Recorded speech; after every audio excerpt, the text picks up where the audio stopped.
This podcast, I wanted to talk about the Mormon CES letter. This is something I just found out about recently. I just heard about it, I think like earlier today or the day before, maybe yesterday or something like that.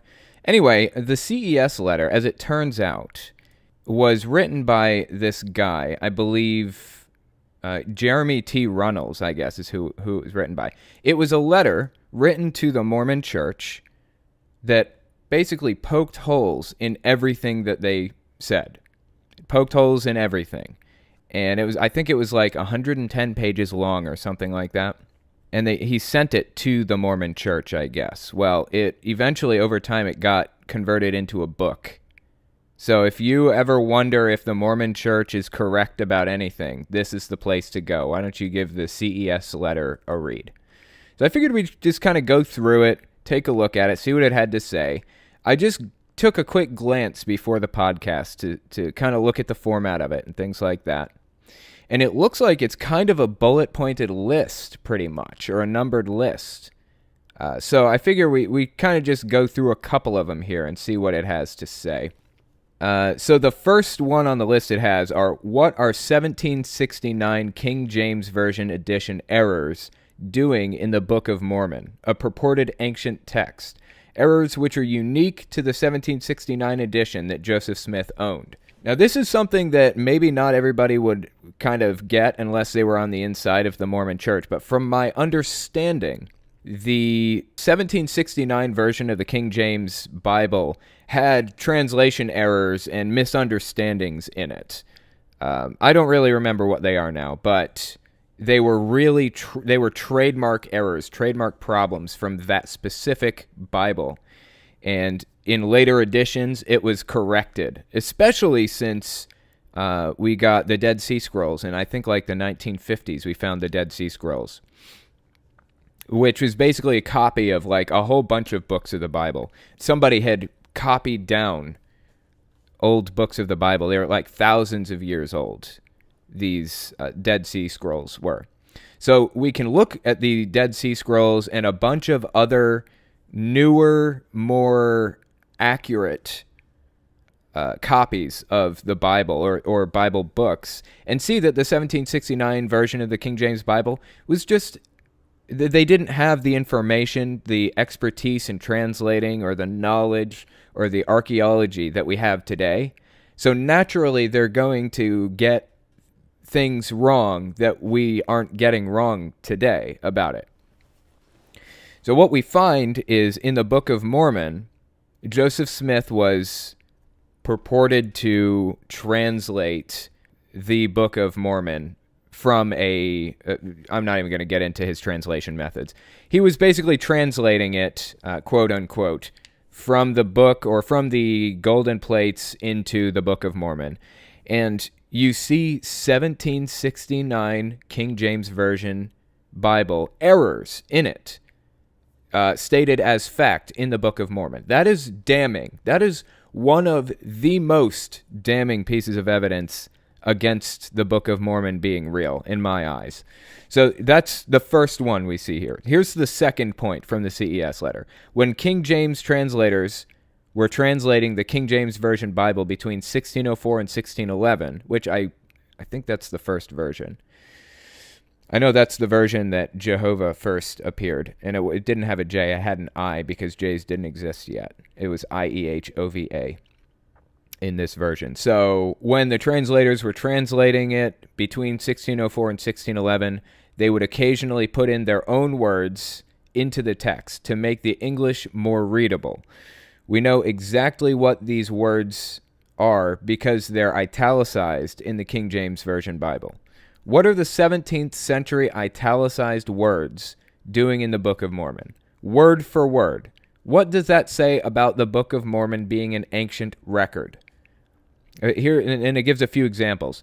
Isaiah 9:1 in the King James Version says, "Nevertheless, the dimness shall not be such as was in her vexation, when at the first he lightly afflicted the land of Zebulun and the land of Naphtali, and afterward did more grievously afflict her by the way of the sea beyond Jordan in Galilee of the nations. So there are a few words here that are bolded. Shall, be, was, and by are bolded.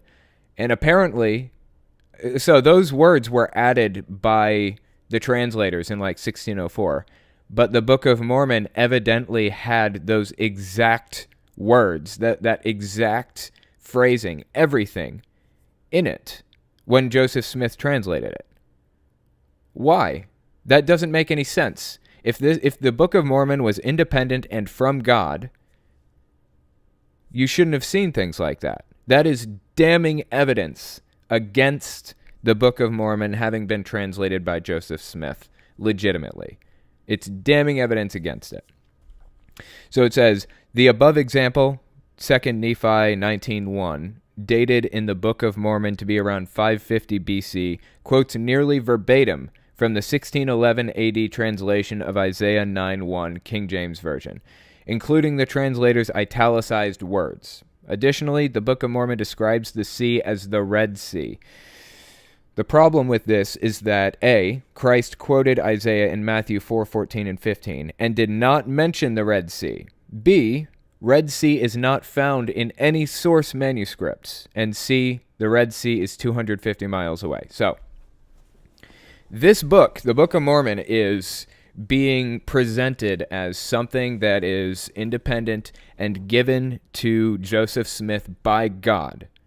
And according to Joseph Smith, of course, he had these physical plates in front of him.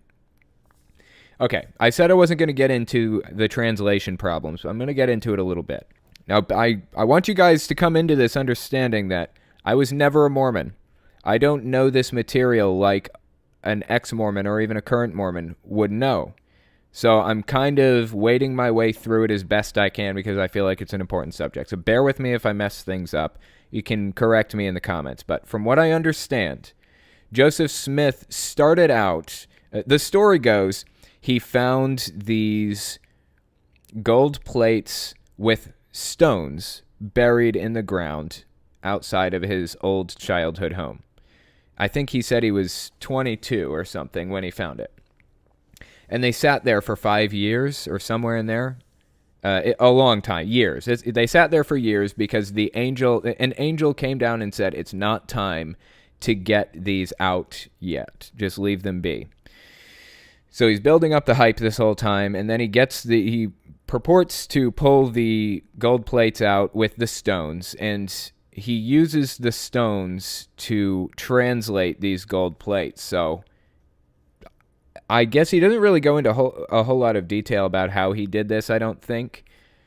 But when they say stones, when Joseph Smith says stones, a lot of the time modern-day Mormons will say, well, he said stones, but what he was actually talking about was like spectacles, basically, like glasses, which glass is not stone, so I'm not 100% clear on that. Well, anyway, for a while, Joseph Smith's translation stuff consisted of sitting at a table, him on one side, a dictator, I guess, or whatever, a scribe or whatever, somebody to write down what he's saying on the other side of the table, and a big sheet in between them so that the person writing it down as he said it couldn't see the gold plates or they'd die or some nonsense. I don't know. Anyway, so that's how it went for a while, apparently. It went like that for a good long time with the sheet separating them. But at some point, Joseph Smith had this seer stone, quote unquote, that he used in fraud when he was younger, was these old money digging scams where he would tell people he could find buried treasure. He had this rock he found in a well, and it would speak to him and tell him where this buried treasure was. So if they paid him this amount of money, then he'd find it for him. And every time he appeared, or every time he found the money, quote unquote, he'd say it had a hex on it, and it would start sinking deeper in the ground, gone forever. And of course, he would keep the money that they gave him to find it. So this seer stone that he used in these money digging scams when he was younger, he started using it for translation. he would drop it in his hat, put his face in the hat, and start dictating to this person, who would then write down what he was saying. He was basically dictating the Book of Mormon to them and other stuff. I don't think it was just the Book of Mormon. I think it was other stuff too.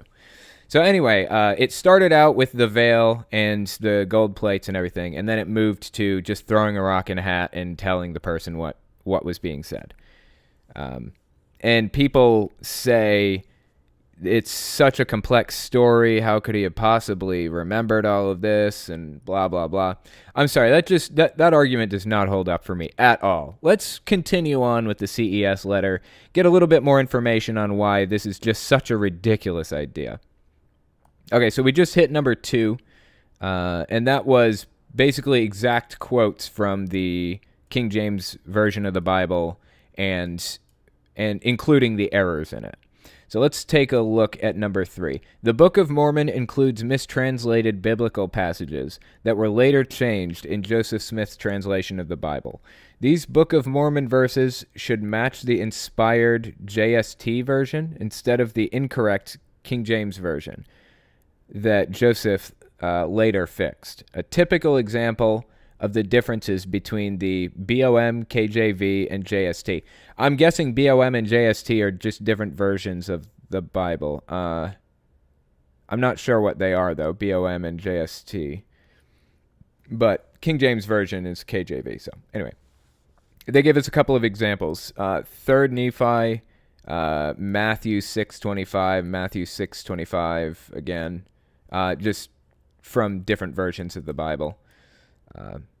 But anyway, yeah, it's really, really fascinating stuff. This letter is really awesome. I had no idea it existed, and it blows my mind. I may actually do a full-blown video on it at some point. So here's the 4th one.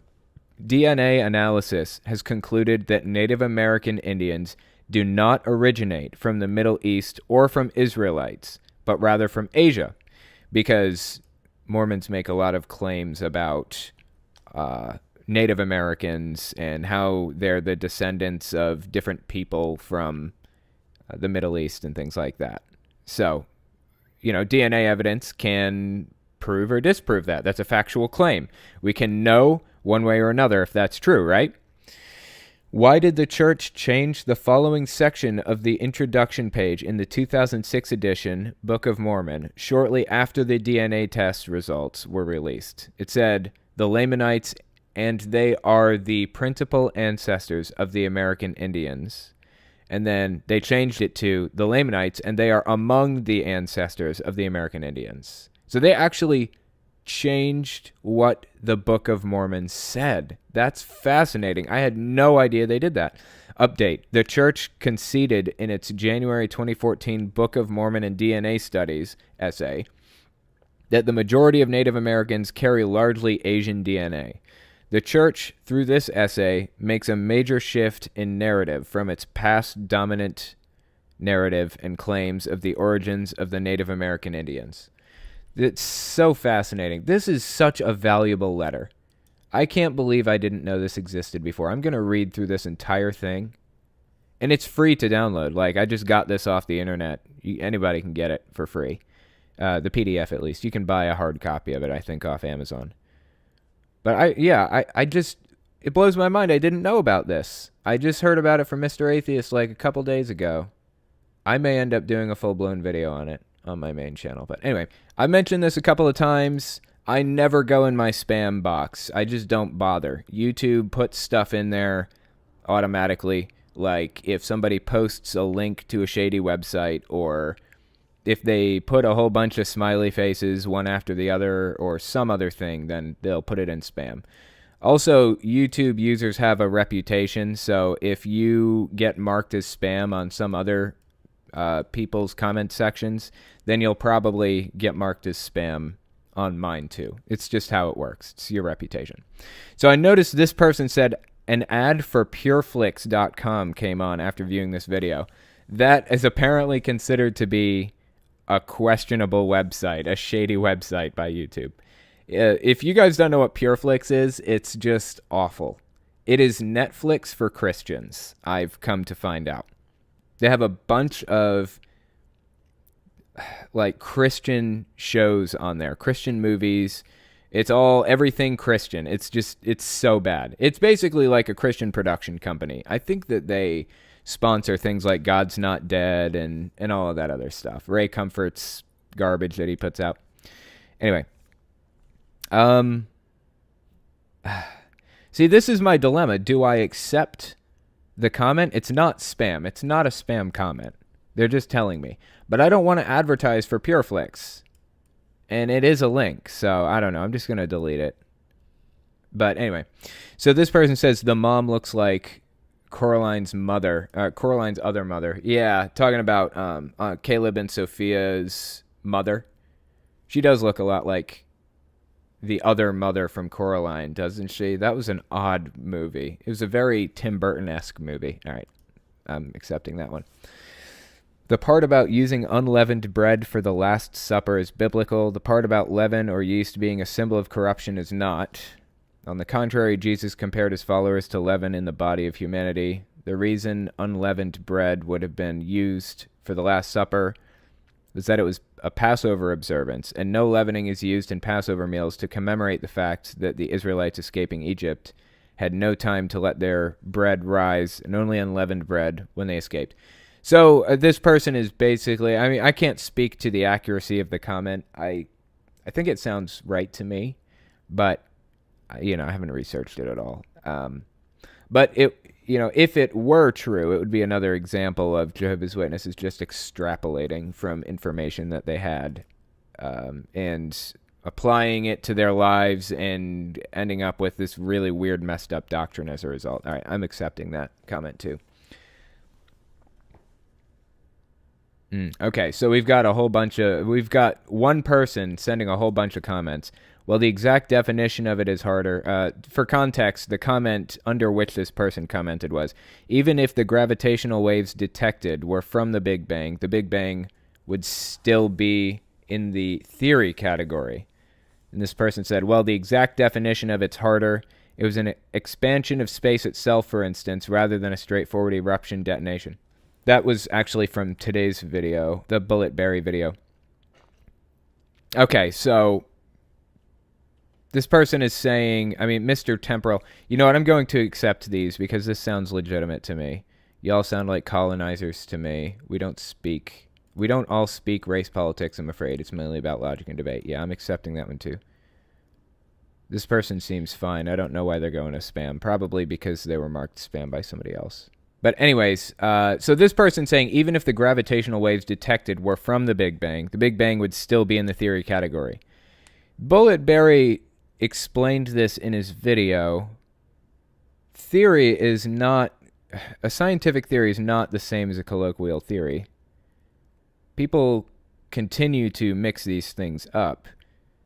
There are facts, and then there are laws and hypotheses and theories, right?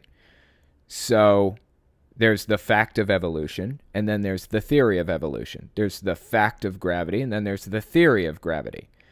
The theories are just overarching frameworks that describe actions or that describe facts that we see.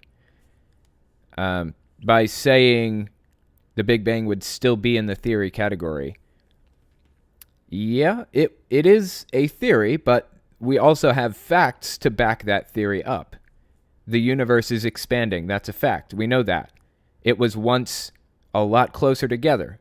We know that. We can look at the cosmic microwave background radiation and see the footprint of the Big Bang. So, yes, it's a theory. We use that theory to describe what happened, but it's also a fact. I don't know. This stuff just bothers me so much. Okay, let me just go back through a few more comments. In fact, I'm going to move from the spam comments into the regular ones. I notice here that... Oh, okay. This is getting interesting. There's a person here in my comment section who posted this comment. It says, Telltale, could you please do an expose on Menlo Park? The scandal included money laundering, corruption, collision. I assume they mean collusion or something. I don't know. collision, theft, and seizure of millions of dollars of assets by the Watchtower Society. And it's on this website, jehovahswitness.com. It's an apostate website.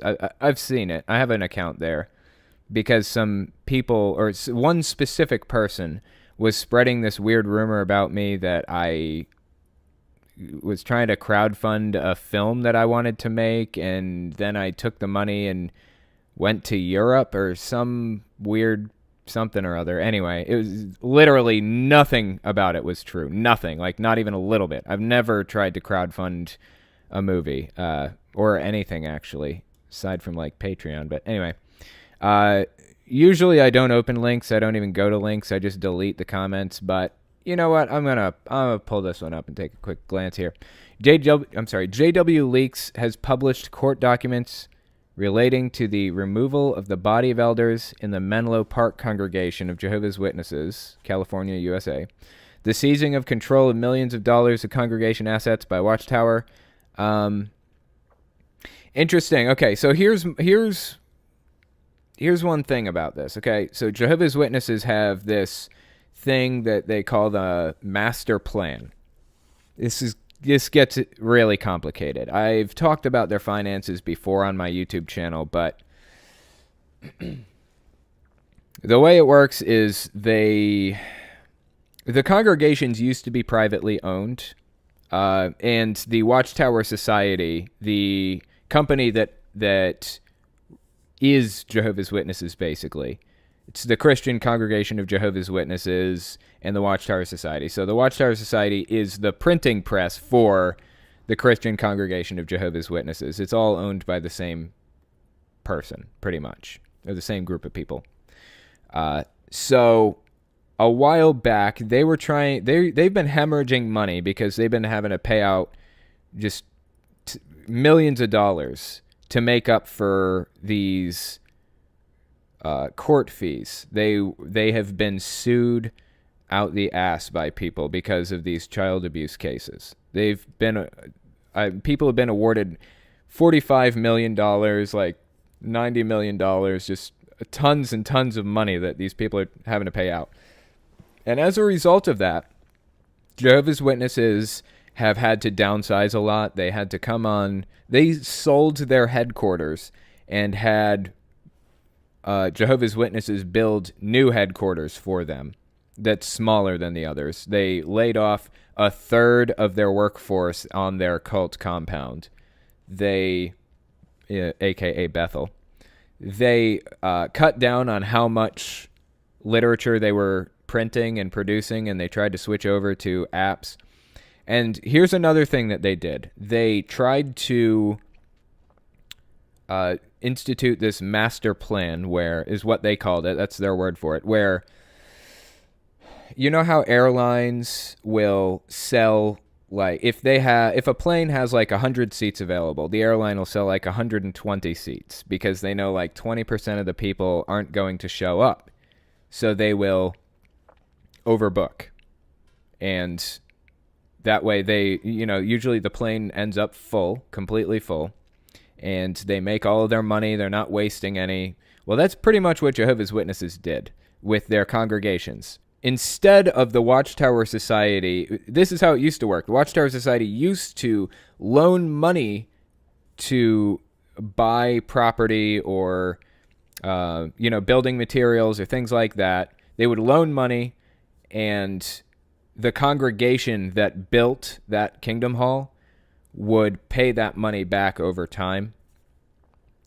Although a lot of the time they would get these plots of land gifted to them, or sometimes the congregation would just pay for it out of their own pockets, things like that. So anyways, the Watchtower Society owned the loan.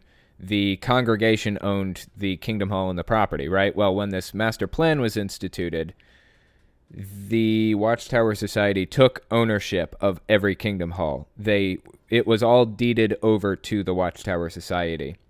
And so I'm guessing like what this is talking about is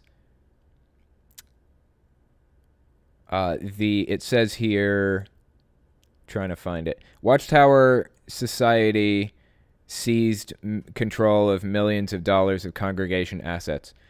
Okay, this was 5 years ago. Yeah, this is probably okay, this could be a legitimate issue, but at this point, the Watchtower Society owns everything anyways. So this master plan was instituted a couple of years ago at this point. So, this is kind of a moot point. Kind of disappointing to hear that they were mistreating people, and it does not surprise me at all. But, yeah, the Watchtower Society owns everything at this point, so it's kind of, we don't need to address it anymore. Really interesting, though, that they brought that up. I appreciate that. I'll tell you what, why don't I take some questions? You have one for me? How is Kylie doing? And Okay. what has she been? Oh, she's doing pretty well. She hasn't been up to too much. She's been playing Minecraft and whatnot. I actually went to my friend's house last night, took her with me, and we hung out, or I think it was last night. Yeah, that seems right. We hung out there, and she watched Wreck-It Ralph 1 and then part of 2. I've never seen those movies. Seems like the kind of thing that I'd be into, right? Because it's kind of retro games and stuff like that. But yeah, I've never seen them before. She seemed to like them. I wasn't really paying attention to the movie. I was just kind of talking to my buddy and his brother and stuff. But anyway, yeah, she's doing pretty well. Do you have any more questions for me right now, or? Do you have any idea what taco time is? No, I don't. Okay, someone wanted to know if you preferred Taco Bell or Taco Time, and I didn't think you knew what Taco Time was. So. Never heard of Taco Time. I do like Taco Bell an awful lot, though. I'm sorry, guys. Taco Bell's pretty good. Yeah, I will say he eats that constantly, so. I don't eat it constantly. I eat it like once a week, maybe. Hang on. We also have a few more questions now. Do you, have you heard of the Protestant Assemblies of God sect? Protestant Assemblies of God sect. No, I don't think I've heard of that one. Let me just take a quick glance real quick. Assembly of God. The Assemblies of God, officially the World Assemblies of God Fellowship, is a group of over 140 autonomous but loosely associated national groupings of churches which together form the world's largest Pentecostal denomination. Interesting. Yeah, I've never heard of that before. If they're loosely associated, I would hesitate to call any one of them... I would hesitate to call the entire grouping, the Assemblies of God, a cult, because just right off the bat, I haven't even looked. It's possible they are, it's possible they're not, I don't know. But just generally, if it's more of a category than a specific group, then I won't name it a cult.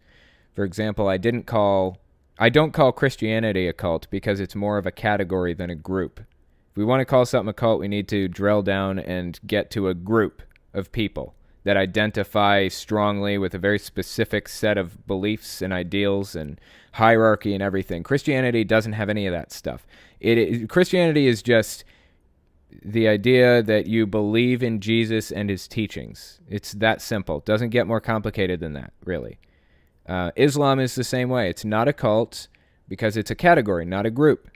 It's a category of groups.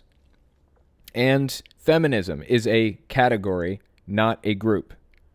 We can talk about extremist feminist groups that could be cults, but there are feminists in the Middle East who are actually doing good work. They are not cult members.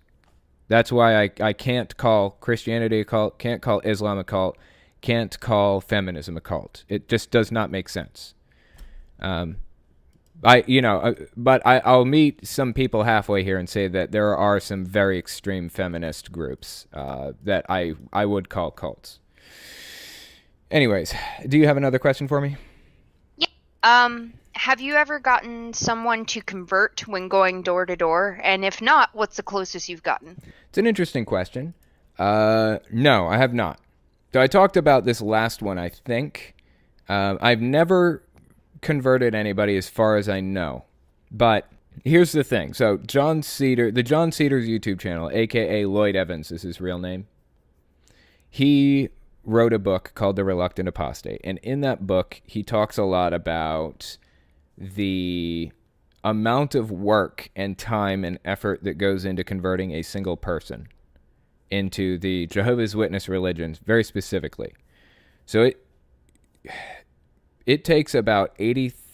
Wait a minute. I think it was 10,000 hours of door knocking or phone calling or letter writing or some other type of evangelizing.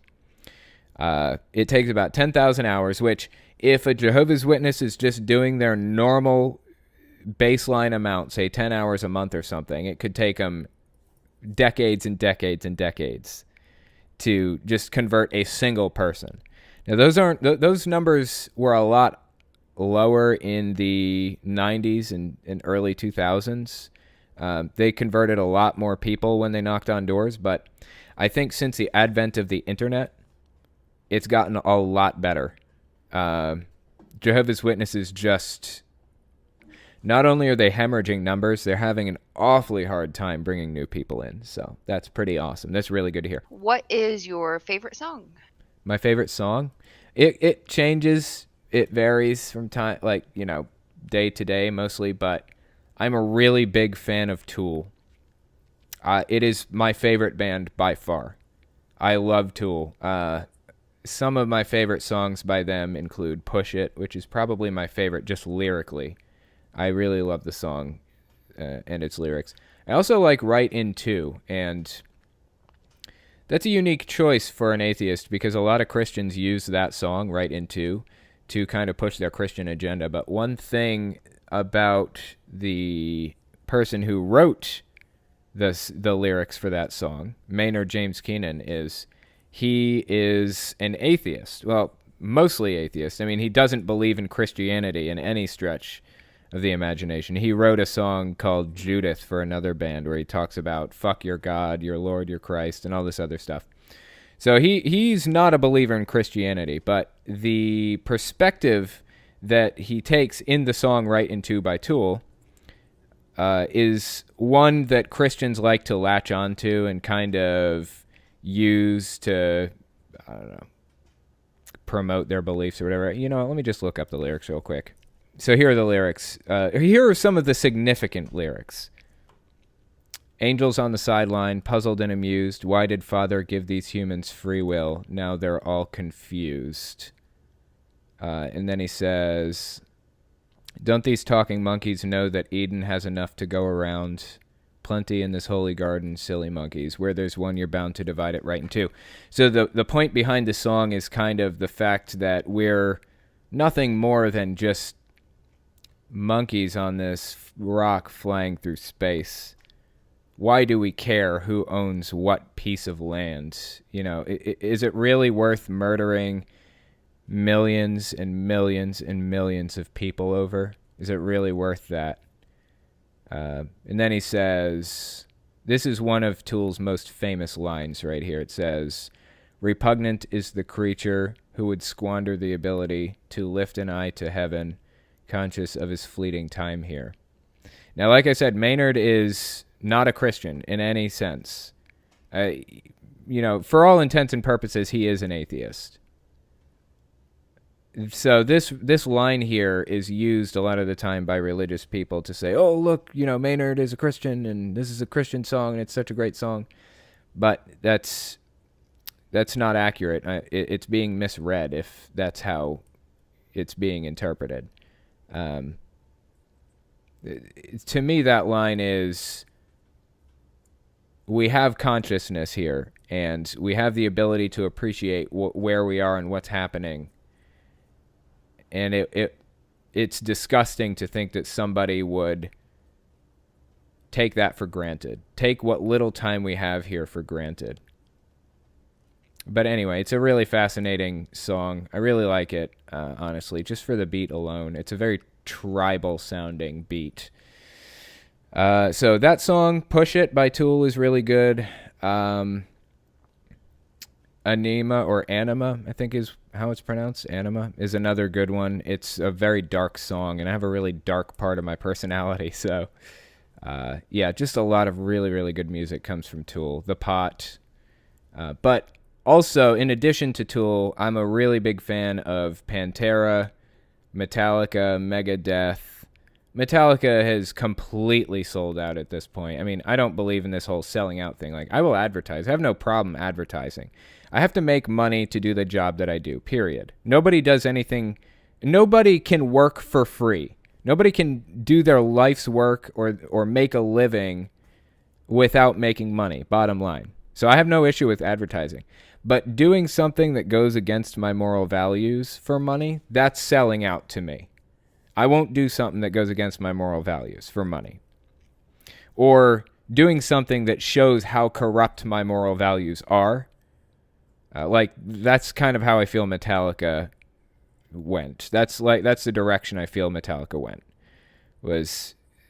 They were in it solely for the money and no other reason, it seemed.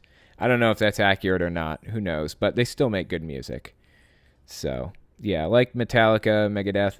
I also like Eminem, surprisingly. Really kind of a big fan of Eminem. I listened to Eminem through some pretty interesting times in my life and kind of shaped my opinions on a lot of things. Like my love for my daughter, for example. So there is that. First guest is Omega Riley. Are you there? Can you hear me? Yeah, howdy. How's it going? I'm doing just fine, man. How you been? Oh, not bad. We've talked a few times now, haven't we? Yeah, I called in last week when Truth you were on that Wanted. other podcast, which the name, that's what it was. Yeah. Yeah, I called in and I had that question about the pedophilia, and then I was on here once before. Yeah, that's awesome. I appreciate you calling in and talking to me. That was a really interesting time. Oh, yeah. I have a hard time going back and watching, like, some stuff that I do. I don't know. It's like there's something that just kind of bothers me about hearing my own voice, but I'm kind of getting past it, having edited my own videos for like 3 years at this point, but I still have like a lot of trouble going back and listening. What did you think of the Truth Wanted show? Was it any good? Was it okay? Yeah, I really enjoyed it. And actually, have you ever heard the explanation as to why people don't generally like listening to recordings of their own voice? I feel like I have, but I'm not 100% sure. Do you know why? Yeah, it's basically that when you hear your voice, you hear it like 3 times. You hear it once as it immediately travels to your ears, once reflecting off all the surfaces around you, and once as it vibrates basically through your jaw muscles in your skull, which gives it a little bit more of a deeper kind of richer feeling. So generally when you listen to it on a recording, it sounds much more nasally than you generally hear it. That makes sense. Yeah, that's pretty spot on. I do sound like super nasally when I'm recording videos. I don't know if that's accurate. Probably not. But it's okay. I hear it, man. I did choir for years, so whenever I had to listen myself back over, it was just... It was cringy, right? Yeah, it's yeah. Bad. But you are an ex-Jehovah's Witness, aren't you? Yeah, I am. So why don't you tell me your story? I mean, I've heard it before, and I remember a good bit of it, but for the audience at the very least, tell me what happened. Like, what was it like growing up for you as a Jehovah's Witness? Was it extreme, or what was the situation with that? It was pretty extreme growing up, and it was kind of tough because a lot of my hall was all older kids, or not even kids, or just older members in general. So there weren't really a lot of kids to talk to. So I really, growing up, only ever had like one friend at a time. Right. So it was actually similar for me. I think there were some kids in my hall, but I just didn't really hang out with them. It was like only a couple. What were you allowed to have outsider friends, or were your parents pretty strict about it too? They were somewhat lenient. I mean, like I said, I only ever had really friends.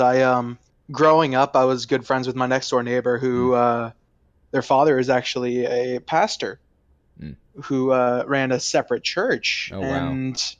Yeah, so kind of a strange thing to hear from Jehovah's Witnesses. Yeah. And another friend just moved into the neighborhood about the time I get kindergarten, and we just kind of stuck together, and my parents really didn't have a problem with it. I remember when I was younger, I've mentioned this a couple of times, but I grew up in Connecticut, and one of our neighbors was a really good friend of mine. It was a kid, and he was Jehovah's Witness, and his mom was Jehovah's Witness, but his dad was disfellowshipped and lived with them. And I remember just thinking how bizarre that was and feeling so bad for her and for him. And it was just strange to look back on that mindset now, you know?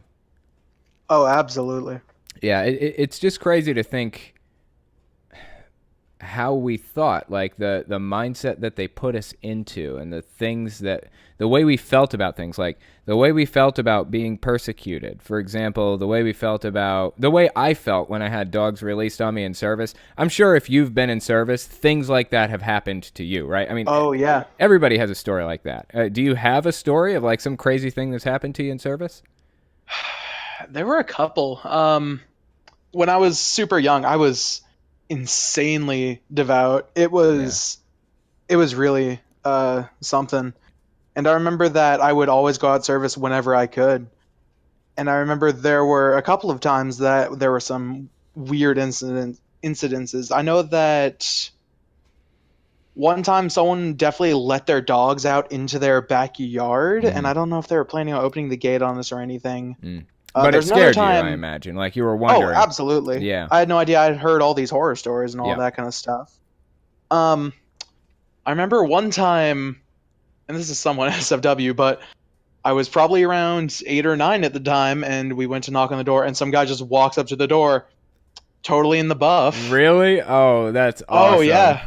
God. I mean, I don't know about awesome as a descriptor word No, there. yeah, it's messed up and it's sad. Like, how old were Yeah. you? I was probably like 8 or 9 at the time. Okay, yeah, that is pretty messed Yeah. up. And it was weird. I was with another one of the brothers from my hall. Oh man, what And like it what did was they just- say about it? Like what happened? I don't really remember. I was so young at the time, and Yeah. I was just kind of the shell shock Yeah, of it. yeah, Oh for man. sure. I know what you mean. That's never happened to me, but I have heard stories. I think my brother had a shotgun put in his face once, and Oh jeez. I did Yeah. have a guy threaten to shoot us if he didn't get off our property, or if we didn't get off his property. oh yeah, I remember one very specific occasion when I was going in service, knocking on doors. FYI, for those of you who don't know or were never a member of Jehovah's Witnesses, going in service means knocking on doors. But anyway, I remember I was knocking on doors, and I came to this apostolic guy's house, and he was telling me about how he handles snakes and things like that. And of course, West Virginia is I think it's the very last state where it's legal to handle snakes. I think it's illegal in every other state at this point. But dude was like bizarre, but he was debating us, of course, and we were holding our own, but in biblical standards. But the elder that I was in service with was like, trying to leave, because at that point he felt like it was pointless to even bother. And also maybe he was a little bit afraid of what the guy was saying. Who knows, Yeah.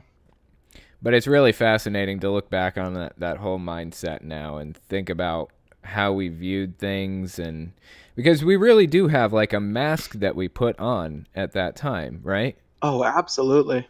Like I worked with this Mormon woman for a while there, and I could just see the fakeness in her, It was like, she's just an awfully nice person, but everything she said and did, down to the way she smiled, was fake as fuck, Oh yeah. And that's what cults do. They produce that type of personality in people, that fake personality. I totally agree with that. When I was in choir, there are a lot of really religious people in choir just because, grew up singing in church, found out they loved it kind of thing. Yeah. And I do remember that there was one guy that I always wish I could have talked to a bit more about it, but he was so much more deep into his faith. He was a Mormon from LDS. And I always wish I could talk to him because he was just the most genuinely nice person I'd ever met. Really? And it was really Interesting. sad because I knew that the church had been abusing that from him. Yeah. And they'd always told him because because of the fact that he was friends with basically everyone that he ever met, he always had to bring up Mormonism in some kind of context. Yep. That happens. And it was such a damn shame. Yeah, it is. And I know that there was a time that he was actually instructed to stop talking to me because I was friends with a couple of other Mormons, and I had actually slowly started to turn them away from all that Oh, and have awesome. them think for themselves. So Were you still apparently, Jehovah's Witness at the time, or not so much? no, this was pretty late into high school. I think my Okay. sophomore year at Okay. this point.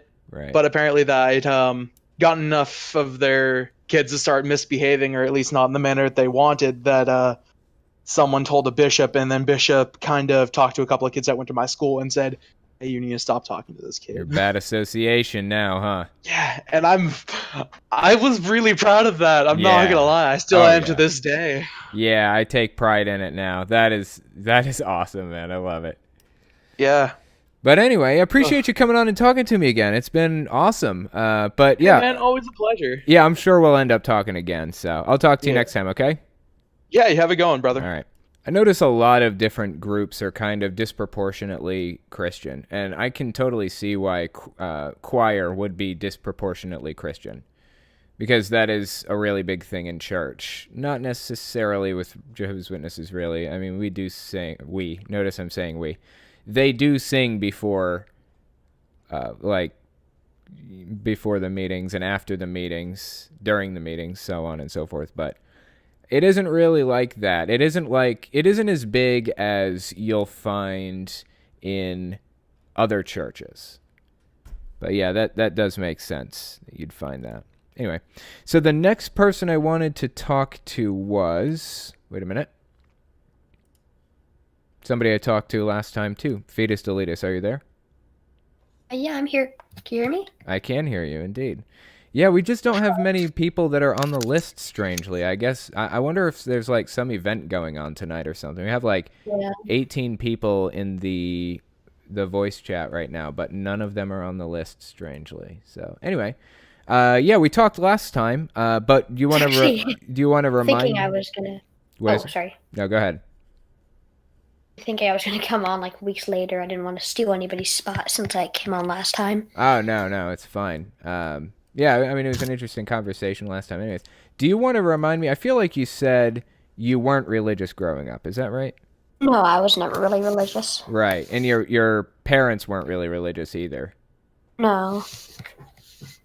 So what was it like growing up as an atheist or a de facto atheist? I mean, did you ever get to class and hear people talking about Christianity or any of that other stuff and just kind of wonder like what was so special about it, was so unique about it? Or did you ever stand up and say the Pledge of Allegiance and hear the under God part and wonder what that was all about? Yeah, I actually always heard. I did think that about the under God. I was always wondering why we exactly needed that, and it sounded kind of like it was inherited towards Christians because, like, God, not gods. Right. Since, yeah, Since there are a lot of polytheistic religions out there, they're talking about one specific God, right?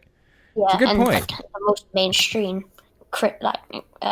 monotheistic religion is obviously Christianity. So Yeah, honestly, I had not considered that. That's a really good point. Why did they go with God instead of gods? Huh. yeah, it's freedom of religion. So I don't understand why it's God. The safest Because bet, honestly, is just to not include it at all. Honestly. yeah, So, I don't know. that's yeah. Well, I actually I grew up in the Netherlands like until I was 8. Oh. So out it there. That's The cool, really, the Netherlands. Yeah. So what was I gonna say? Oh yeah. So like most of them are Roman Catholic, I think. Right. What was it like growing up in the Netherlands? I mean, I was under the impression that the Netherlands are largely kind of non-religious. Is that right? Or Yeah. Yeah, they definitely are. They don't really care that much. Like they don't care if you're a religion. I don't think there's that many Jehovah's Witnesses. I'll check actually. Yeah, probably not. Actually, the other day I was looking at hang on. I can pull something up too. I'm not sure how good this is because it came from jw.org, Oh, okay. but it says There's 357 congregations, 29,603 ministers who teach the Bible, and 1 in 582 is the ratio of Jehovah's Witness in the Netherlands.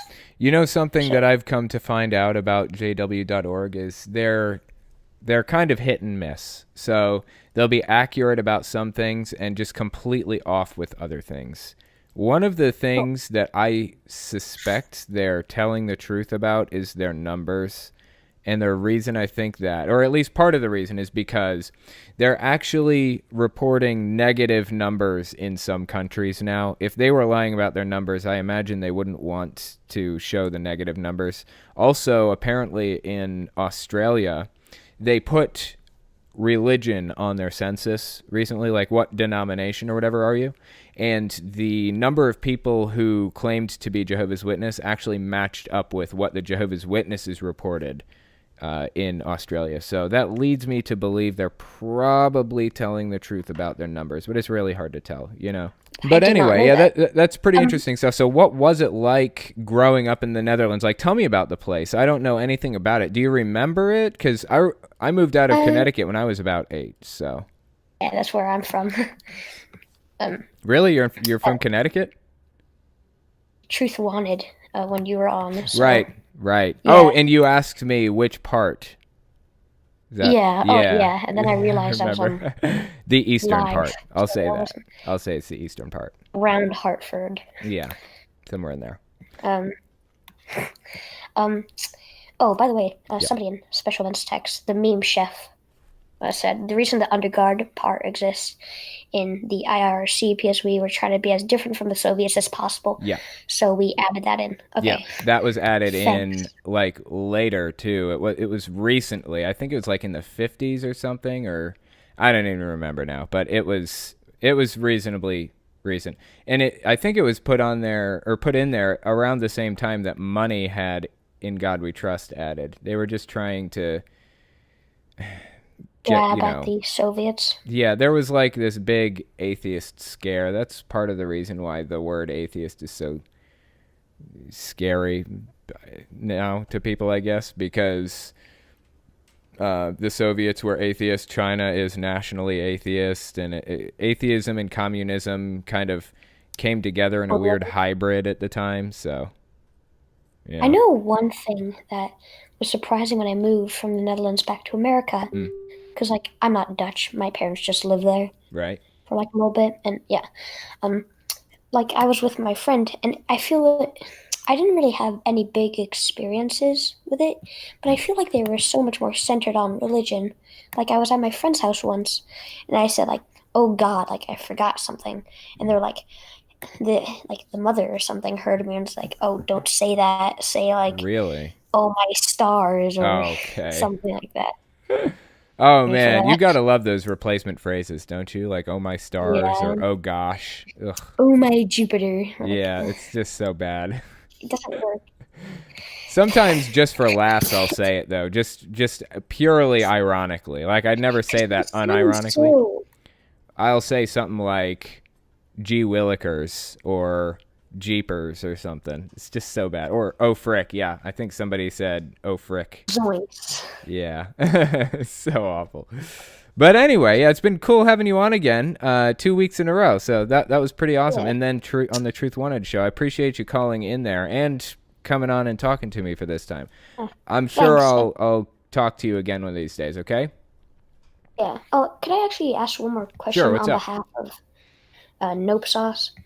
He was somebody who asked the question. Sure. Let me find it. Sorry. Oh, no problem. Well, both me and him were wondering about what was your position on faith healing, especially from the I think the Followers of Christ Church. Right. It's like, and these kids are like dying. Yeah. Because their parents refuse to take them to doctors, and they like die because the parents are literally like praying over their body. Yeah. It is pretty serious I stuff. think What is it? executed for doing it, but yeah, I just wanted to hear your... All right, yeah, I can talk about that, actually. It's pretty significant to me. I'll go ahead and mute you, and I will answer that in just a second. Thank you for coming on once again.